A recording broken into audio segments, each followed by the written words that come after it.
In a world where financial uncertainty is the norm, unexpected events can strike without warning: a medical emergency, a sudden job loss, or an urgent car or home repair. And without a safety net, those moments can turn into financial disasters. But here's something many people overlook: you don't need a six-figure income to start building your emergency fund. Actually, the best time to begin is often when it feels the most difficult, when money is tight and every dollar truly matters. In this final episode of my trading journey, we'll explore why having an emergency fund is one of the smartest financial moves you can make, how to start saving even with limited income, and how to protect your savings from inflation over time. And before we dive in, just a quick reminder: I'm not a financial advisor or investment professional. Everything I share here is based on real-life experience and a personal commitment to learning through research, reading, and the lessons life has taught me. This journey has been as much mine as it is yours. Section 1.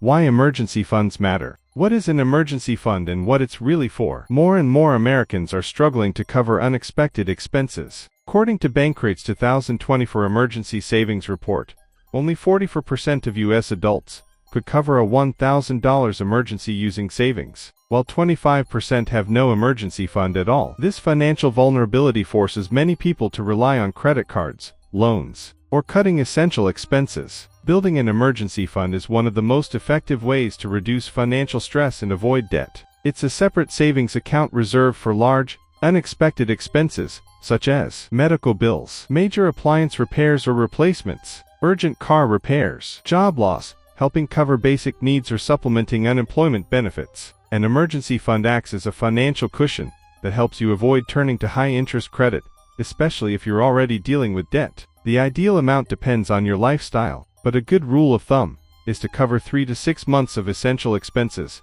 and even more if you're self-employed or have an unpredictable income. Even setting aside small amounts regularly can make a big difference. Many people report peace of mind just knowing the money is there, even if they haven't used it. The 50-30-20 rule can help you decide how much to save each month. Bottom line, having an emergency fund can keep you out of financial trouble. Start saving now and build it up over time. Real-life situations that prove the need for quick access savings. 1. Why emergency funds are essential. Emergency savings aren't just for job loss.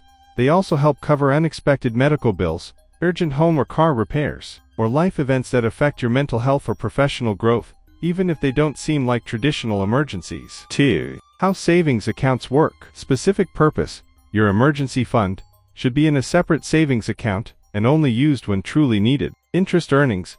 The money earns interest depending on the account type. Transaction limits. These accounts aren't meant for daily spending. You may face limits or fees for withdrawals or purchases, though deposits are usually free. 3. Types of savings accounts. Basic accounts offer modest interest rates. High-yield accounts pay more interest but may have limitations, like online-only access. Tiered accounts offer higher rates as your balance increases. Children's accounts, designed for kids with features like free debit transactions or inter-account transfers. 4. Benefits of a savings account. Passive income, earn interest, and grow your wealth over time. Accessibility. Easily transfer money to your checking account when needed. Automation. Set up automatic transfers to build savings consistently. Low cost. Most accounts have no monthly fees. How emergency savings can help break the cycle of debt. 1. Financial protection. Core benefits of emergency funds. Shock absorption. Covers unexpected emergencies like medical issues, car repairs, broken appliances, or job loss. Stability for inconsistent income. Acts as a safety net for freelancers or commission-based workers during slow periods. Crisis resilience. Softens the financial impact of major events like a recession, divorce, illness, or natural disaster. 2. Breaking the debt trap. Less credit dependency. Avoids turning to high-interest credit cards or payday loans, saving you from costly fees and interest. Credit protection. Helps prevent missed payments and keeps your credit score healthy for better future options. 3. Freedom and mental relief. Less stress. Knowing you have emergency savings reduces anxiety during tough times. Decision-making power.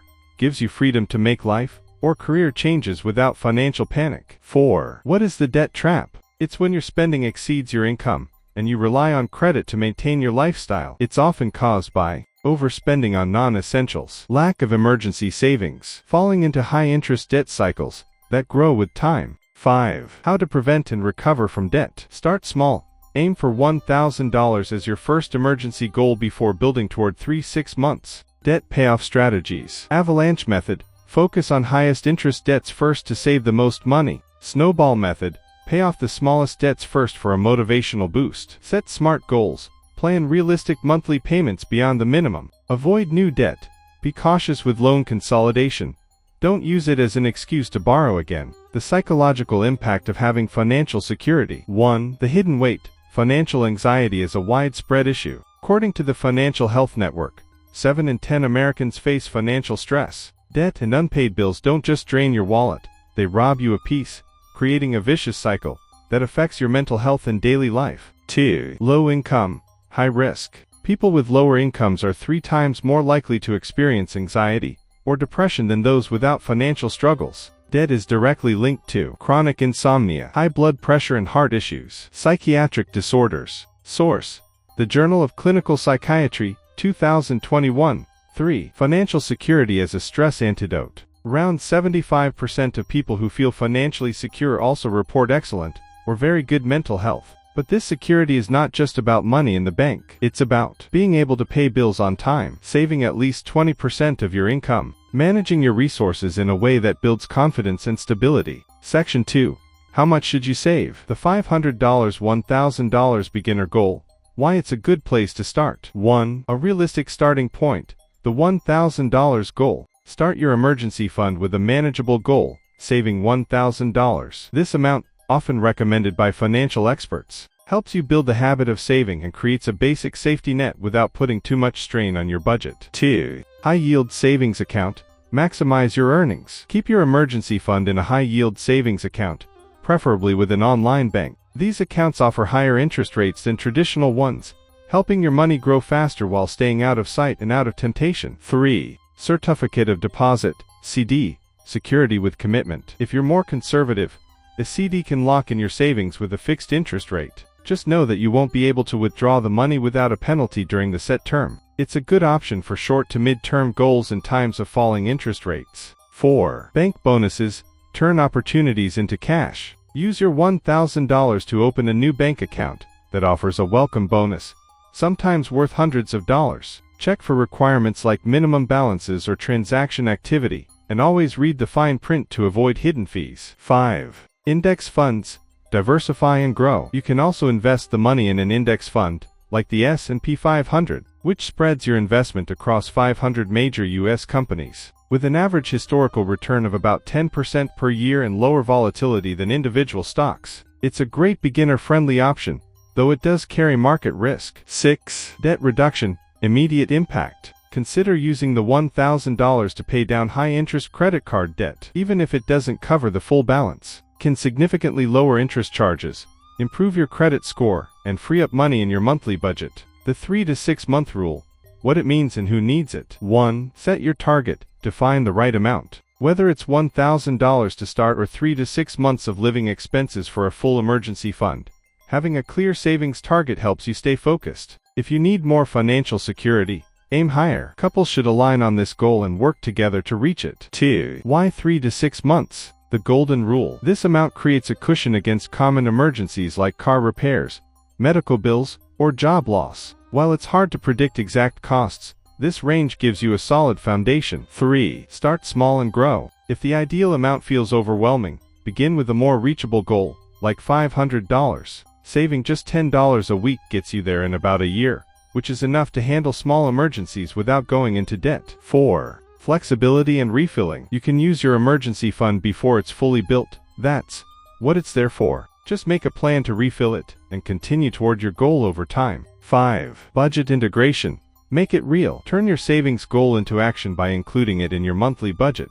For $1,000, focus on short-term saving sprints. For the full emergency fund, add a specific line in your budget and build it up month by month. Remember, saving consistently requires planning. It won't happen automatically. Adjusting the amount based on your situation, income stability, dependents, etc. 1. Set financial priorities. What comes first? Clarify your financial goals and allocate savings accordingly. Once your essential expenses are covered, your goals will determine where the rest of your money should go. 2. Time balance. Short-term versus long-term needs. For example, If you know you'll need to replace your car soon, start saving now, but don't neglect long-term goals like retirement in favor of short-term ones. 3. Smart allocation. Use the right tools for each goal. Match each savings goal with the appropriate account or investment vehicle. Compare minimum balances, fees and interest rates, risk level, time frame for needing the funds. You can diversify your savings across multiple types of accounts to meet different goals. 4. Purpose-driven saving. Make your goals tangible. Saving becomes more meaningful when tied to a clear purpose. Here's how to do it. 1. List your short-term goals, 1 to 3 years, and long-term goals, for more years. 2. Estimate the cost and the time needed to reach each one. 5. Stay on track. Adjust as needed. Review your progress and budget every month. This helps you stick to your savings plan. Spot issues early. Find new ways to save along the way. If you found this video helpful, don't forget to like, subscribe, and leave a comment below. Let's keep growing together. Section 3. Saving on any income. Strategies that work. Micro-saving techniques. Saving $1 to $5 at a time. 1. Micro-saving. The power of small habits. This simple yet powerful strategy involves setting aside tiny amounts of money on a regular basis. As financial expert Jess Irvine from Combank says, start with any amount, $5 a week or even 50 cents, as long as it feels rewarding and doesn't strain your budget. 2. Double benefits. Financial and psychological. Besides earning interest, especially in high-yield accounts, micro-saving makes saving feel less intimidating, builds confidence by showing visible progress, creates sustainable habits that overcome mental roadblocks around money. 3. Mini challenges. Flexible for any income. Short-term challenges with small amounts are great for people with limited income, preparing for seasonal expenses, avoiding burnout from intense saving routines. Examples: $1 challenge, daily, $1 per day equals $30 per month. Incremental, $1 on day 1, $2 on day 2 up to $30, $465 per month. Weekly, $1 on Monday, $2 on Tuesday, $7 on Sunday equals $28 per week. Examples: $5 challenge, weekly growth, $5, Monday, $10, Tuesday, $15, Wednesday, approximately equal $560 per month. Every $5 bill you receive goes into savings. Fixed, $5 per day equals $150 per month. You can scale these up to $10 or $20 goals depending on your situation. 4. Keys to success, mindset and commitment. Mindset first. Know why you're saving to stay motivated. Make it routine. Tie your saving to a daily or weekly habit. Accountability. Share your progress with someone you trust. Automatic transfers to separate savings accounts. 1. How automatic transfers work. This feature moves money between your accounts on a set schedule. No manual action needed. Offered by most banks. Scheduled in advance, weekly, bi-weekly, monthly, etc. Debits your checking and credits your savings. May have limits based on timing, account type, or amount. 2. Types of automatic transfers. Practical uses. Bill payments. Automate mortgage or loan payments to avoid late fees. Savings goals. Move fixed amounts to emergency or vacation funds. Long-term investments. Link your bank to IRAs or 529 college plans. Family transfers. Set up recurring transfers, for example, kids' allowances. 3. Step-by-step setup. Online banking. 1. Log into your bank account. 2. Find the Transfers, Payments section. 3. Choose the source and destination accounts. 4. Enter the amount and frequency. 5. Set dates, confirm, and activate notifications. Bonus tip: you can also authorize businesses to withdraw payments. Just know this can be revoked under federal law, though some paperwork may be required. The power of rounding up purchases and saving the difference. 1. Invisible saving, the beauty of roundups. Roundup tools automatically round up your purchases to the next dollar and save the difference. No effort required. It adds up without you even noticing. Think of it as the digital version of a coin jar. No coins needed. 2. How it works. Example: you buy a coffee for $4.65 rounded to $5. $4.65 goes to the vendor. 35 cents goes into savings. Frequency adds up. 30 purchases per week equals $10 more saved per week. $520 per year. 3. Timing options and strategy. Save when a threshold, like $25, is reached, or save instantly after each transaction clears. Psychological trick. Rounding $100.23 to $101 makes 77 cents vanish mentally, reducing spending guilt. 4. The data behind it. According to the Atlanta Fed, 2023, the average American makes 45.6 card transactions per month. If each roundup saves 50 cents, that's $23 per month. Invested for 40 years at 10% equals nearly $145,000. Apps that help you save without thinking. Saving on autopilot. How smart apps grow your wealth. Today, saving money doesn't have to be hard. With the right apps, you can automate your savings, catch the best deals, grow your wealth without lifting a finger. Here are 10 top tools to supercharge your savings. 1. Acorns rounds up purchases and invests the change in a diversified portfolio. 2. Rakuten gives 3 to 15% cash back when shopping online through their browser extension. 3. Digit analyzes your spending and saves small, unnoticeable amounts for you. 4. Honey automatically applies coupon codes and tracks price drops. 5. Mint syncs your accounts and helps you budget and track your financial health. 6. Ibotta gives cash back for grocery and retail shopping, receipt-based or digital. 7. eNAB, you need a budget, teaches you to assign a purpose to every dollar. 8. Fundrise, invest in real estate projects with as little as $10. 9. Free cash, earn extra money doing simple tasks and surveys. 10. SmartAsset, matches you with qualified fiduciary financial advisors.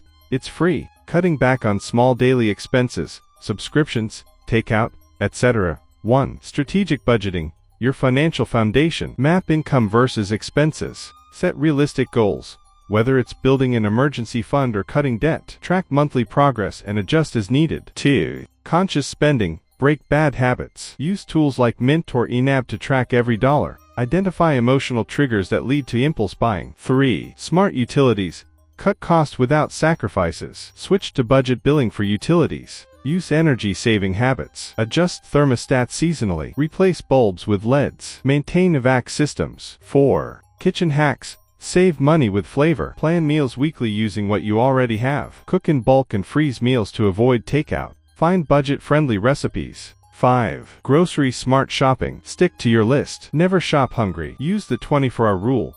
Wait a day before buying non-essentials. 6. Sustainability that pays off. Invest in reusables. Containers. Skip disposables. Cloth towels instead of paper. Refillable bottles and mugs. Ditch $5 coffees. Just a quick reminder, I'm not a financial expert. Everything I share here comes from personal experience and a deep commitment to learning through reading, research, and real-life practice. I'm on this journey with you. Section 4.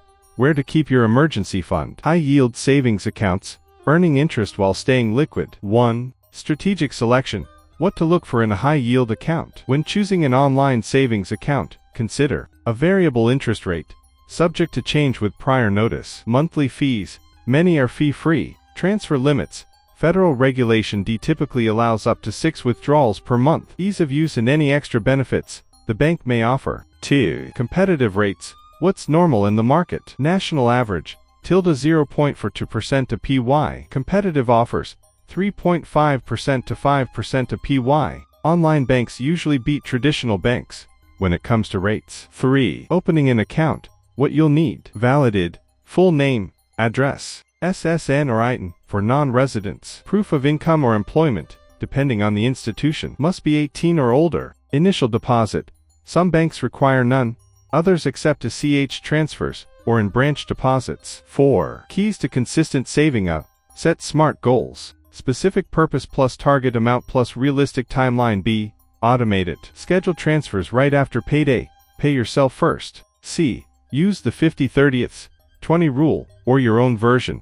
50% needs, 30% wants, 20% savings, debt payments. Why not to invest your emergency fund in stocks or crypto? 1. Purpose of an emergency fund. Your emergency fund is meant to cover unexpected, urgent expenses. Most experts recommend keeping 3 to 6 months of living costs in a low-risk, highly liquid account. This is the foundation of financial stability. It's not about profit. It's about peace of mind. 2. Crypto versus stability. The reality check. Potential pros. High returns. Crypto can outperform savings accounts. Inflation hedge.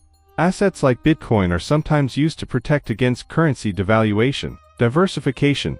spreading your risk across asset types. But major risks include extreme volatility.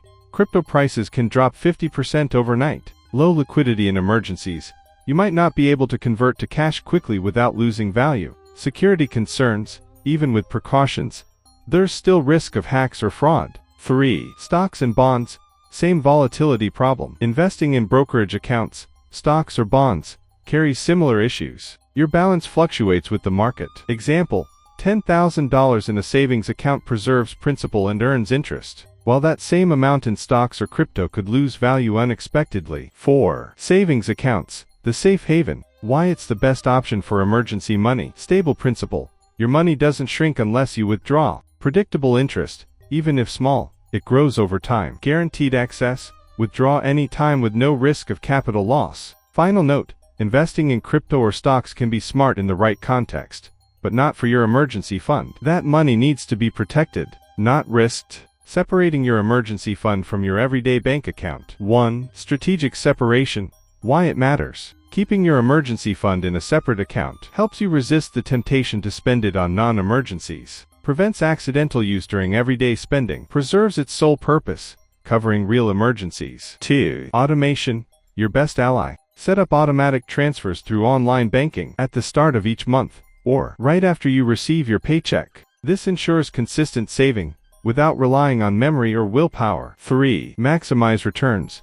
Use the right accounts. It's smart to store your emergency fund in a high-yield savings account, or an interest-bearing checking account, giving you safety of your capital, and passive growth through interest. 4. Account structures. How to keep it separate. Traditional option. Open a dedicated physical account, fully separate from your everyday checking, savings. This reduces the chance of impulsive access. Digital option. Use budgeting tools or apps that allow you to create virtual buckets within one account. It offers flexibility while still keeping your emergency money mentally and functionally separate. Section 5. Protecting your money from inflation. The risk of losing value over time if your money sits idle. 1. The cost of doing nothing. Idle money doesn't grow. When your money just sits idle, it earns nothing. Unlike invested capital, which generates returns through interest or dividends, uninvested cash does absolutely no work for you. Over time, this not only means missed opportunities, but also a declining rate of return across your overall portfolio. Idle funds drag down performance metrics and give you a misleading picture of your financial progress. 2. Setting clear goals, your financial compass. Before deciding where to place your idle money, ask yourself, what are you saving for? A home, a car, a child's education. Maybe it's something short-term, like an upcoming vacation. Once you're clear on your goals, you can create a tailored strategy to make that money work for you. 3. Strategic allocation. Match your risk profile. There are many options to put idle money to work, but your choice depends on the timeline and your comfort with risk. For long-term goals like retirement or college, a higher risk investment might be suitable. For short-term needs, lower risk, more stable options are better. When in doubt, consult with a financial advisor to make sure your allocation matches your goals and timeline. 4. Time is the real asset. The sooner you start, the better. One of the most important investment principles is, time in the market beats timing the market. Investors who start early and stay invested typically see better outcomes than those who try to perfectly time their moves. The bottom line, don't let your money sit idle. Put it to work as soon as possible. Comparing savings account rates in online banks. 1. Online savings accounts. When they're the smart choice. Higher interest rates. Online banks often offer 3.5% to 4.5% APY or more, significantly higher than the national average of 0.39% for traditional banks. They also tend to respond more quickly to Fed rate hikes. Fewer fees. Many online accounts have no maintenance fees or minimum balance requirements. Example, Apple's new high-yield savings account has no restrictive conditions. Full digital access, ideal for those who prefer convenience over in-person service. And many offer debit cards for easy access without withdrawing too frequently. 2. Traditional banks, when they still make sense. Need for in-person service. Branches offer face-to-face assistance, especially helpful for complex decisions or cash transactions. Full-service banking integration. Traditional banks bundle services like checking, savings, loans, and mortgages in one place. Frequent withdrawals. If you access your funds regularly, A traditional account may preserve your interest earnings better than an online account with withdrawal limits. 3. Making the right choice for you. Choose an online account if you want maximum yield and minimal fees. You're comfortable with fully digital banking. Stick with a traditional bank if you value in-person service or full integration with other financial products. You make frequent withdrawals and want simpler access. Bottom line, the choice between online and traditional savings accounts depends entirely on your lifestyle, goals, and comfort level with digital banking. When it's worth using money market accounts or short-term CDs. 1. Money market accounts, MMAs. When flexibility is key, choose a money market account. When you want flexibility, you can add or withdraw money without waiting for a term to mature, unlike CDs. Note, some MMAs limit withdrawals to 6 per month per federal regulations, though in-person withdrawals may be exempt. You want checking-like features. Many MMAs come with debit cards, ATM access, and check writing privileges. You need a balance of access and earnings. MMAs offer better interest rates than traditional savings, while still allowing you to reach your funds when needed. 2. Certificates of deposit, CDs. When commitment pays off, choose a CD when you want maximum yield with safety. CDs often offer the highest fixed interest rates among conservative banking products. You want protection from falling rates. The interest rate is locked in for the full term, a hedge against declining markets. You're saving for a specific goal. CDs work well for set it and forget it goals like saving for a car or home down payment. They discourage premature withdrawals by imposing penalties. 3. Making the right call. Know your priorities. Choose MMAs if you want frequent access with checking features. You expect to move money in and out occasionally. Choose CDs if you want high returns with zero market risk. You're okay with locking the money away for a set time. Conclusion: money market accounts give you flexible liquidity. CDs lock in higher yields, but require more commitment. Your choice depends on whether you value access or guaranteed growth. And just a reminder, I'm not a financial advisor. I'm just someone learning through real-life experience, reading, and research, and sharing the journey with you. Starting an emergency fund might feel like a small move, especially when money is tight, but that small move can lead to one of the most powerful outcomes in your financial journey: peace of mind. It's not about how much you can save, whether it's $10 or $100 a month. What truly matters is consistency and the mindset behind it. An emergency fund isn't just money sitting in a bank. It's your safety net, your backup plan, your personal protection against life's unexpected turns. With this episode, we close out our 5-part series on building stronger financial habits. I hope these videos have helped you take real steps toward more control, more clarity, and more confidence in your financial life. Now I'd love to hear from you. What did you think of this series? Which episode resonated with you the most? And what topics would you like to see in the next one? Because yes, a brand new series on personal finance and investing is coming soon, with even more practical ideas to help you grow your financial knowledge and build long-term wealth. If you found this video helpful, please like, subscribe, and leave a comment below. Your feedback means a lot, and it helps this channel keep growing. Thanks for watching, and see you in the next video.